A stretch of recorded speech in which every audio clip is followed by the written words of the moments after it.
నమస్తే. విశ్వం టీవీ ఛానల్‌కి స్వాగతం. శ్రావణ మాసంలో వచ్చే అత్యంత పవిత్రమైన పండుగల్లో వరలక్ష్మి వ్రతం ఒకటి. ఈ వ్రతాన్ని ఆచరించడం వల్ల అమ్మవారి అనుగ్రహంతో కుటుంబంలో ఐశ్వర్యం, ఆరోగ్యం, సౌభాగ్యం, సంతానం, సుఖశాంతులు కలుగుతాయని భక్తుల ప్రగాఢ విశ్వాసం. ఈరోజు వరలక్ష్మి వ్రతం విశిష్టత మరియు ఈ వ్రతం ఎందుకు అంత ప్రత్యేకమో తెలుసుకోవడానికి ప్రముఖ పండితులు శ్రీ రుద్ర జ్యోతిష్యాలయం విద్యానంద శాస్త్రి గారు మనతో పాటు ఉన్నారు. ఆయన మాటల్లో తెలుసుకుందాం.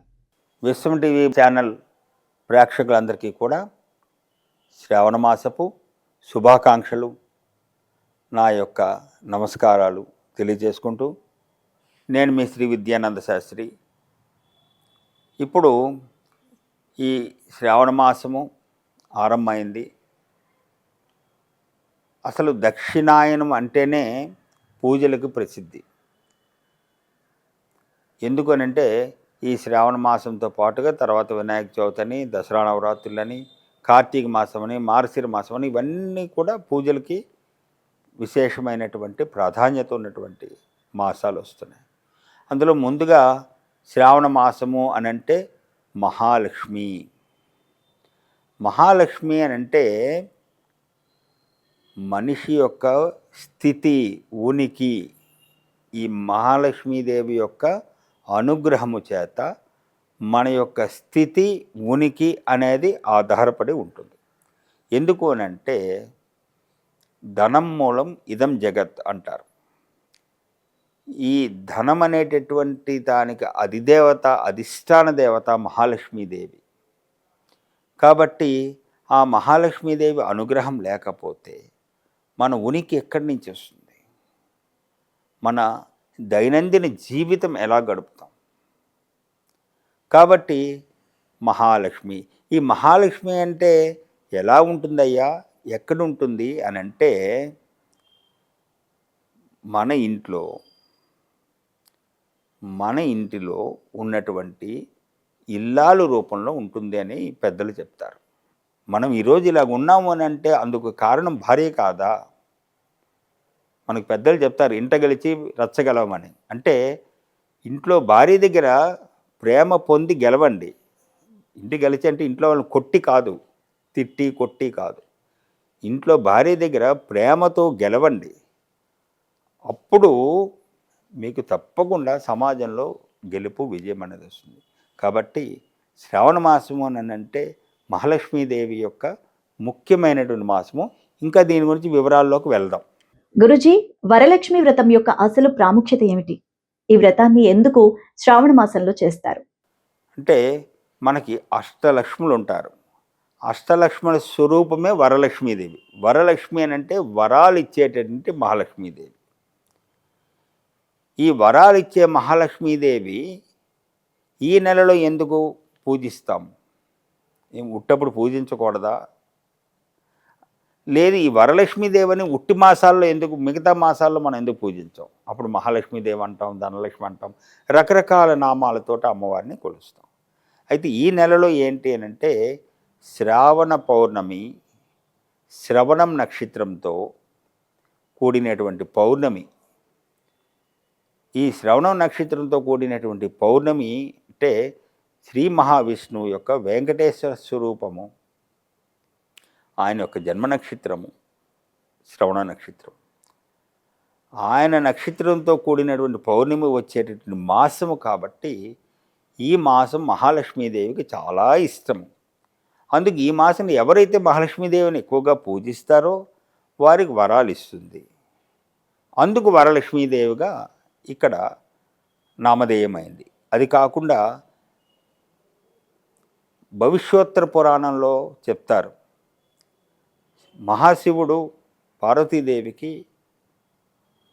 వ్రతం ఏది చేస్తే ప్రజలకు బాగుంటుంది అని అమ్మవారు అడిగినప్పుడు ఈ మహాలక్ష్మి యొక్క అనుగ్రహం కోసం వరలక్ష్మీదేవి వ్రతం అనేటటువంటిది ఒకటి ఉంది, అది ఆచరిస్తే బాగుంటుందని. అందుకు పరమశివుడు నోటి నుంచి వచ్చినటువంటి పేరు వరలక్ష్మీదేవి.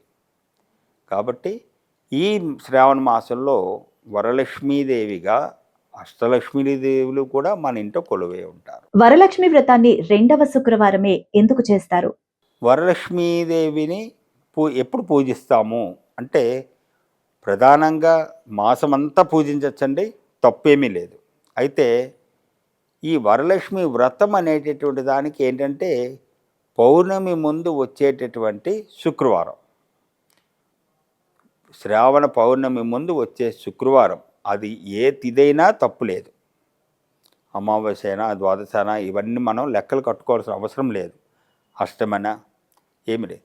పౌర్ణమి ముందు వచ్చేటటువంటి శుక్రవారం నాడు ఈ వరలక్ష్మీదేవి యొక్క పూజను ఆచరించినట్టుగైతే ఆ తల్లి యొక్క అనుగ్రహం సంపూర్ణంగా లభించి ప్రతి ఇల్లు కూడా సుఖశాంతులతో వర్ధిల్లుతుంది.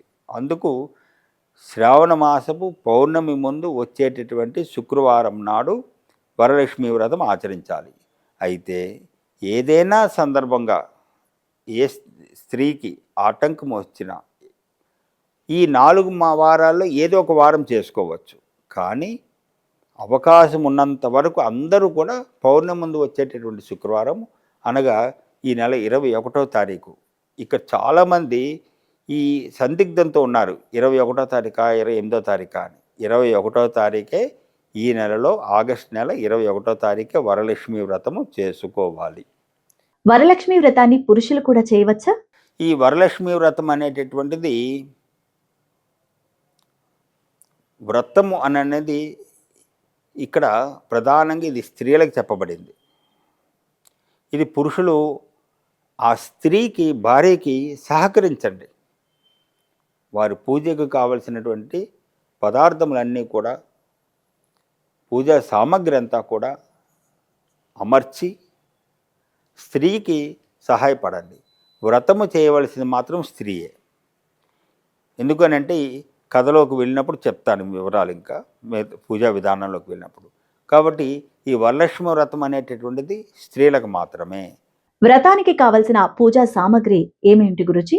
ఈ వ్రతం ఆచరించడానికి కావలసినటువంటి పూజా సామగ్రి ఏంటంటే, మీ పూజా మందిరంలో ప్రధానంగా ఒక మండపం వేసి, శ్వేతతండులాలు అంటే బియ్యం వేసి, దేవతలను ఆవాహన చేసి తమలపాకులతో ఒక కలశము, వెండిది కానీ ఇత్తడిది కానీ కలశము పెట్టి, అందులో ఉదకము నీరు వేసి, దాని మీద ఒక కొబ్బరికాయ పెట్టి, అందు మీద ఒక వస్త్రము, జాకెట్ వస్త్రం లాంటిది పెట్టి, ఆ అమ్మకి ఈ అందరి దేవతల్ని ఆవాహన చేస్తూ వరలక్ష్మీదేవిని ఆవాహన చేయాలి. ఇందుకు కావలసిన సామగ్రి ఏంటంటే పసుపు, కుంకుమ, తమలపాకులు, వక్కలు, అరటిపళ్ళు, కొబ్బరికాయలు, అగరబత్తులు, కర్పూరము, పువ్వులు, ఒక మండపం పంచ, బియ్యము, తర్వాత పసుపు కొమ్ములు, ఎండు ఖర్జూరం, చిల్లర పైసలు, పువ్వులు, పుష్పములు, ఇవి ప్రధానంగా అవసరమైనటువంటివి. అలాగే కలశారాధనకు కావాల్సింది ఏంటంటే కలశము, దానికి ఒక కొబ్బరికాయ, దానికి ఒక జాకెట్ వస్త్రం, ఇవి ఏర్పాటు చేసుకుంటే తప్పకుండా ఈ వ్రతం ఆచరించడానికి కావాల్సిన సామగ్రి సరిపోతుంది. అలాగే ఈ వ్రతంలో ముఖ్యంగా చేసే కలశ స్థాపనను ఎలా చేయాలి? ఇప్పుడు కలశ స్థాపన అనేటటువంటిది ఉంటుంది. ఇప్పుడు ఈ కలశ స్థాపన అనే దీంట్లో ఇవాళ రోజున ఏమవుతున్నదని అంటే, మంత్రము భక్తి కంటే కూడా ఈ కలశానికి అలంకారాలు ఎక్కువైపోతున్నాయి. ఇదేదో ఒక ఈవెంట్ లాగా, బర్త్డే ఈవెంట్ లాగా దీన్ని సెలబ్రేట్ చేసుకోవటము, ఇవన్నీ కూడా చేస్తున్నారు. ఇది కాదు. కలశ స్థాపన అంటే కలశాన్ని ఈ మండపం మీద, నేను చెప్పినటువంటి మండపం ఏదైతే తెల్ల వస్త్రం వేసి, దాని మీద బియ్యం వేసి, దానిపైన దేవతలు ఆవాహన చేసి, మధ్యలో కలశాన్ని పెట్టి మహాలక్ష్మీదేవి మంత్రంతో ప్రాణప్రతిష్ఠాపన చేయాలి. ఈ ప్రాణప్రతిష్ఠాపన చేసినప్పుడు మీకు కావాలి అనుకుంటే ఒక మహాలక్ష్మీదేవి ఫోటో పెట్టుకోండి, లేదా చిన్న ముఖము అమ్ముతున్నారు, ఆ ముఖము ఆ కొబ్బరికాయకి మీరు అలంకారం చేసుకోవచ్చు. కానీ అంతకుమించి వైభవపేతంగా అక్కడ భక్తి కావాలి. ఆ మహాలక్ష్మీదేవి అందు భక్తి. ఎందుకంటే కలశ స్థాపనలోనే అమ్మవారి శక్తి ఉంటుంది. ప్రాణశక్తి అంతా కూడా, మహాలక్ష్మీదేవి యొక్క ప్రాణశక్తి అంతా కూడా కలశ స్థాపనలో ఉంటుంది, మీరు చేసే అలంకారంలో కాదు. ఇది గుర్తుపెట్టుకోండి ముఖ్యంగా వనితలందరూ కూడా. కలశ స్థాపన అంటే ఒక కలశం, అందులో ఉదకం, పైన కొబ్బరికాయ, పైన జాకెట్ ముక్క, ఒక కుంకుమ బొట్టు అలంకారం. ఇదే కలశ స్థాపన. ఈ రకంగా చేసుకొని చక్కగా పూజ చేసుకోవచ్చు భక్తి శ్రద్ధలతో. ఒకవేళ పూజలో ఏదైనా చిన్న పొరపాటు జరిగితే దానికి పరిహారం ఏం చేయాలి? ఇప్పుడు ఈ పూజ చేసేటప్పుడు అందరికీ కూడా బ్రాహ్మణుడు దొరికి పూజ చేయించవచ్చు, చేయించలేకపోవచ్చు. అలా బ్రహ్మగారు దొరకలేని పక్షంలో మీరే వ్రతకథ పుస్తకం అమ్ముతారు, దాన్ని పట్టుకొని చదువుకొని చేసుకోవచ్చు. అయితే ఏదైనా మనకు తెలుసో తెలియకో పూజా విధానంలో పొరపాట్లు జరగచ్చు, అక్షర దోషం జరగచ్చు. ఇలాంటివి ఏవైనా జరిగిన దానికి ఈ అంతా అయిన తర్వాత అపరాధ క్షమాపణ అనేటటువంటిది చెప్పుకోవాలి. ఈ అపరాధ క్షమాపణ చెప్పుకున్నప్పుడు ఆ అమ్మవారు సంతుష్టాలై మీరు చేసేటటువంటి పొరపాట్లని ఆవిడ సర్దుకుంటారు. ఏదో బిడ్డ నా కూతురే ఏదో చిన్న తప్పు చేసింది, పర్వాలేదు లెంపలేసుకుంది అని ఆవిడ సంతుష్టాలైపోయి మీకు అభయం ఇస్తుందమ్మ. వరలక్ష్మీదేవిని ఏ పూలతో, ఏ నైవేద్యాలతో పూజిస్తే అత్యంత శ్రేష్టం గురుజీ? ఇప్పుడు ఈ వరలక్ష్మీదేవి పూజ అంటే ఏ పువ్వులతో చేయాలనేటువంటి ఒక సంశయం ఉంటుంది. ముఖ్యంగా వరలక్ష్మీదేవికి సువాసనాభరితమైనటువంటి పువ్వులు ఇష్టం. ఈ సువాసనాభరితమైనటువంటి పువ్వులతో పాటుగా మందార పువ్వులు, సంపంగే, తర్వాత చామంతి, వీటితో ఇంకా ఎక్కువగా చేసుకోవచ్చు. ఒక్క విషయం చెప్తాను మీకు, ఏ దేవత పూజకైనా మందార పుష్పము, పారిజాత పుష్పము అనేటటువంటిది గొప్పది. ఏ దేవతకైనా సరే, పురుష దేవతకైనా స్త్రీ దేవతకైనా మందారము, పారిజాతము, అలాగే వరలక్ష్మీదేవికి ముఖ్యంగా చామంతి పుష్పం, మందార పుష్పం, వీటితో ఎక్కువగా పూజ చేసుకోండి. మీకు లభ్యమైతే సంపంగి పువ్వులు, సన్నజాజి పువ్వులు దొరికితే వాటితో కూడా చేయండి. సుగంధం, పరిమళం కావాలి. పరిమళం ఎక్కడ ఉంటే అక్కడ లక్ష్మీదేవి ఉంటుంది, లక్ష్మీదేవి ఎక్కడ ఉంటే అక్కడ పరిమళం ఉంటుంది. ఇది గమనించుకోండి. ఇంకా ఈ పూజకి నైవేద్యాలు అనేటటువంటిది 5 రకాలు చేసే ఉంటాయి, 9 రకాలు చేసే ఉంటాయి. ఎవరి ఆచారాన్ని బట్టి వారు చేసుకుంటారు. ఇవేమీ చేయలేమండి అని అంటే ఇంత పరమాన్నం, చక్కగా పాలు, నీళ్లు కలపనటువంటి పాలు, బియ్యంతో పరవన్నం చేసుకొని అందులో చక్కగా ఆవు నెయ్యి వేసి అది నివేదన పెట్టుకోవచ్చు. లేదండి మాకు అది కూడా స్తోమత లేదు అంటారా, చక్కగా ఆవు పాలు మరిగించి అందులో ఒక బెల్లం ముక్క వేసి అది నివేదన చేయండి.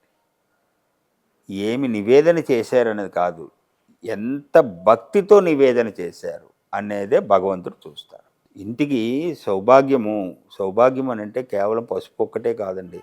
సౌభాగ్యం అని అంటే పసుపు కుంకుమ, స్త్రీకి పసుపు కుంకుమతో పాటుగా సంతానం, ధనము, ఇంట్లో ధాన్యము, అంటే భుక్తి, తిండికి లోటు లేకుండా, ఇంట్లో సుఖ సంతోషాలు, ఇవన్నీ కలిగించేటటువంటి పరాదేవత మహాలక్ష్మీదేవి. అటువంటి మహాలక్ష్మీదేవిని భక్తి శ్రద్ధలతో కొలుచుకొని ఓ 3 ముత్తైదులను పిలుచుకొని మీకు తోచిన విధంగా తాంబూలం సమర్పించుకోండి. వ్రతం చేసిన తర్వాత ముగింపు విధానం ఎలా ఉండాలి? ఇప్పుడు వ్రతం అంతా చేసేసారు కదా, వ్రతం అంతా అయిపోయిన తర్వాత ఆ రోజు ఉద్వాసన అనేటటువంటిది చెప్పరు. ఎందుకంటే శుక్రవారం కదా, శుక్రవారము, లక్ష్మీవారము, మంగళవారము ఉద్వాసన చెప్పకూడదు. పురుషవారాలు అంటే సోమ, బుధ, శనివారాలు లేదా ఆదివారం. కాబట్టి ఈ శుక్రవారం నాడు మీరు పూజ చేసిన తర్వాత ఆ అమ్మవారిని, ఆ కలశాన్ని అలాగే ఉంచి సాయంకాలం కూడా స్నానం ఆచరించి దీపారాధన చేసి చక్కగా పరిమళం వచ్చేటువంటి అగరబత్తి వెలిగించి అమ్మవారికి లఘు నివేదన, ఒక కొబ్బరికాయ కొట్టు, ఒక అరటిపండు పెట్టు, పటిక బెల్లం పెట్టు, ఒక బెల్లం ముక్క పెట్టు, నైవేద్యం చేసి మళ్ళీ వీలైతే మీకు అష్టోత్తరనామాలు చేసి, లేకపోతే అమ్మవారి ఒక 4 నామాలు చదువుకొని, లేకపోతే అమ్మవారి యొక్క మహాదేవ్యై చ విద్మహే విష్ణుపత్నై చ ధీమహి తన్నో లక్ష్మి ప్రచోదయాత్ అనేటటువంటి దీంతో కానీ ఏదో ఒక రకంగా మహాలక్ష్మీదేవి యొక్క నామాన్ని చదువుకొని మళ్ళీ హారతి ఇచ్చుకొని మరుసటి దినము అంటే శనివారం ఉదయం మరల పూజ చేసి అంటే సూక్ష్మంగా పూజ చేసి ఒక కొబ్బరికాయ కొట్టి అప్పుడు అమ్మవారిని యథాస్థానం ప్రవేశయామి అంటారు. అంటే మహాలక్ష్మీదేవిని ఎప్పుడు ఉద్వాసం చెప్పకూడదు. ఉద్వాసం చెప్పేస్తే ఆవిడ మన ఇంటి నుంచి వెళ్ళిపోతారు. వెళ్ళిపోతే మనకి ఉండదు. కాబట్టి యథాస్థానం ప్రవేశయామి అంటే మళ్ళీ అమ్మ నా దేవుడి మందిరంలో నీ స్థానంలోకి వెళ్ళిపో, నీ స్థానం నుంచి ఇక్కడ తెచ్చిపెట్టాం, పూజ చేసి మళ్ళీ నీ స్థానానికి వెళ్ళిపో అని చెప్పి యథాస్థానం ప్రవేశయామి అని ఆ అమ్మవారికి చెప్పుకొని కొన్ని అక్షితులు నీరు విడిచిపెట్టి ఈ కలశాన్ని కదపాలి. కదిపిన తర్వాత ఈ కలశంని ఈ పూజా సామాగ్రిని ఏదైనా నదిలో కానీ లేకపోతే ఎవరైనా పేదవారికి దానం ఇవ్వడం కానీ ఈ విధంగా చేసుకోండి.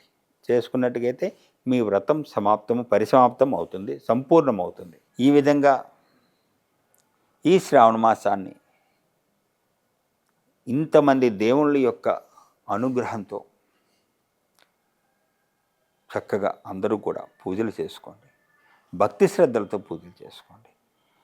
ఎవరికి ఏది కలిగితే దాంతో చేయండి. ఏమీ లేకపోతే ఒక మహాలక్ష్మీదేవి ఫోటో పెట్టుకొని ఈ కలశ స్థాపన ఈ విధానం మాకు తెలియదండి, ఏమీ తెలియదండి అన్నారు. ఏం వద్దు. ఒక మహాలక్ష్మీదేవి ఫోటో పెట్టుకొని ఒక పువ్వు మీ పెరట్లో పూసిన ఒక పువ్వు పెట్టి మహాలక్ష్మీదేవికి చక్కగా అమ్మ అని ప్రార్థించి ఒక 10 నిమిషాలు శ్రద్ధగా కూర్చొని ఇన్ని పాలు బెల్లం ముక్క నైవేద్యం పెట్టండి. అమ్మ సంతుష్టాలవుతుంది. తప్పకుండా మీ అందరూ కూడా పిల్లా పాపలతో సుఖ సంతోషాలతో దినదిన ప్రవర్ధమానం చెందాలని ఆ అమ్మ వరలక్ష్మీదేవి యొక్క కృప మీ అందు ఉండాలని మనసా వాచా కర్మణ కోరుకుంటూ సెలవు తీసుకుంటున్నాను. సర్వే జనా సుఖినో భవంతు. భక్తి విశ్వాసంతో వరలక్ష్మి వ్రతాన్ని ఆచరించిన వారికి అమ్మవారి కటాక్షం ఎల్లప్పుడూ ఉంటుందని పెద్దలు చెప్తూ ఉంటారు. మీ అందరికీ శ్రీ వరలక్ష్మీదేవి అనుగ్రహం కలగాలని మనస్ఫూర్తిగా కోరుకుంటూ ఈ వీడియో మీకు నచ్చితే ఒక లైక్ చేయండి, షేర్ చేయండి. మరిన్ని ఆధ్యాత్మిక విశేషాల కోసం మా విశ్వం టీవీ ఛానల్ను సబ్స్క్రైబ్ చేయండి. నమస్తే.